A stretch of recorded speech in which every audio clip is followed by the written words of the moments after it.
Hello, everyone. My name is Kim. I just wanted to share a word with you today. So, it's the end of the year.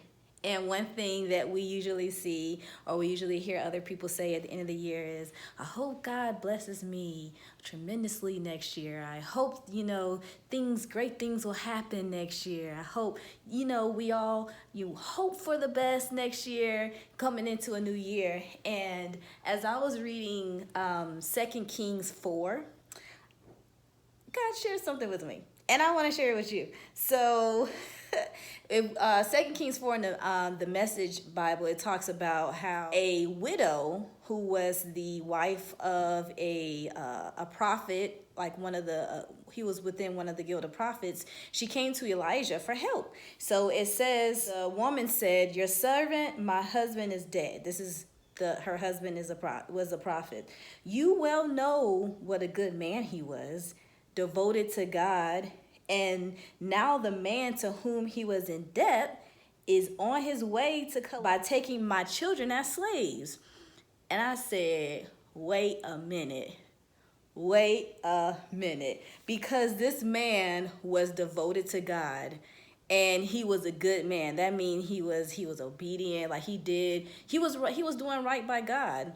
And the fact that this man was in debt and he left debt to his family, I said, stop right there, because I remember the Lord said, as we are obedient to him, if we do what he told us to do, we will be lenders and not borrowers. We'll be the head and not the tail. That's in Deuteronomy 28, by the way. It says, 28:1, it says, if you fully obey the Lord your God and carefully follow all his commandments I give to you today, the Lord your God will set you high above all the nations of the earth.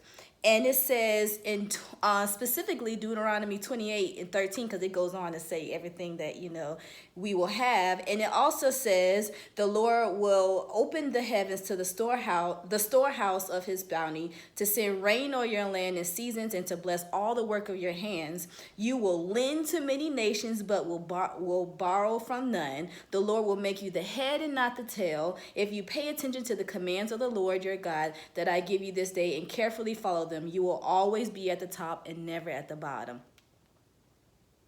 So I say, okay, so this guy was devoted to you, this man of God, and he was in debt to the point where his sons were going to get taken away as slaves to pay for the debt that he accrued while alive. And so another word that I received is in Luke 16, and it talks about the story of the crooked manager. There was a manager that he was not doing right by his leadership, and so the leadership fired him, and he was like, okay, so what am I gonna do now?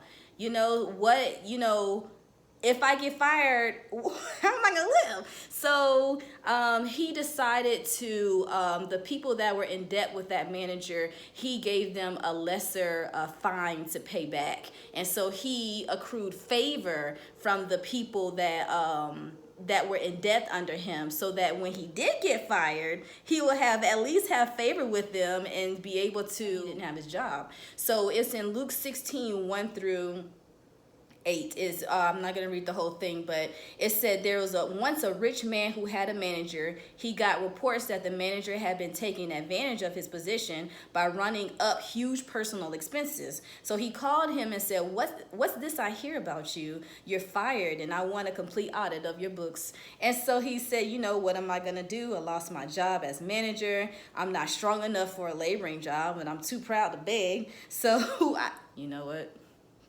When I'm turned out into the street, people will take me into their houses.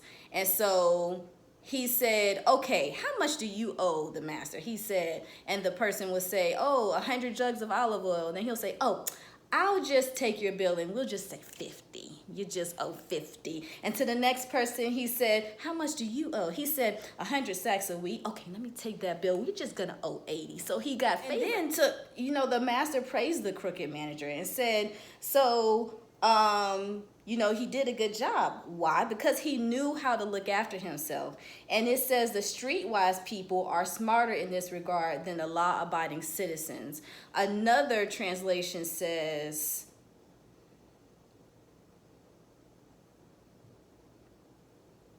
The people of this world are more shrewd in dealing with their own kind than are the people of the light.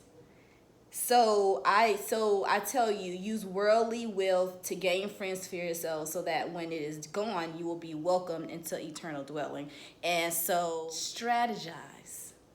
It's not just about waiting for things to fall in your hand. Strategize, plan, organize, and put faith on that. Because we see people who aren't following God. They're, doing great. They're being successful and all these things. But just remember that we can have that too, but we still have to strategize. And on top of that, we have favor from God. So put those two together, then we will have the promises of God.